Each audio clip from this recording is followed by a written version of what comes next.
Nalilingid sa kalaman ng marami na ako po ay pumasok sa politika dahil kay Pangulong Duterte at sa pamilyang Duterte.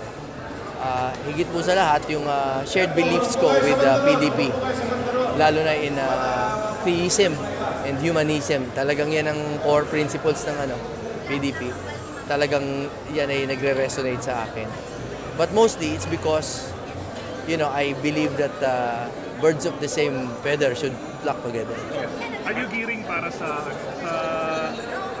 2025 elections? Well, yes, because I've officially been nominated.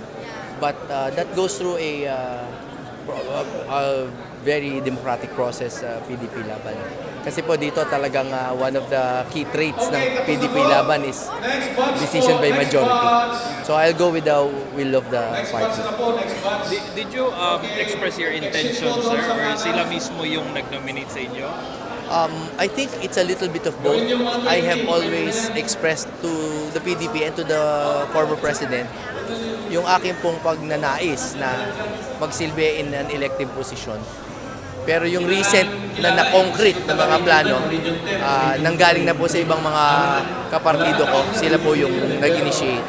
If given a chance, sir, na maging senador, ano yung mga plans? Ano yung mga uunahin yung mga programa? Well, ako kasi, malalim po yung aking legislative agenda, baka huantukin kayo. Pero hindi po nalalayo sa mga sinimulan nila Pangulo. Always ako sa health, always public safety, and most of all, optimizing agencies. The reason why I say that is galing ako sa appointed position. Sa director po ako ng PAGCOR dati. And doon ko po first hand nakita that sure, magandang baguhin ng konstitusyon, pero kahit hindi, marami po tayong pwede pang gawin para ma-optimize ang mga agency at magsisilbi immediately to the favor of the Filipino people.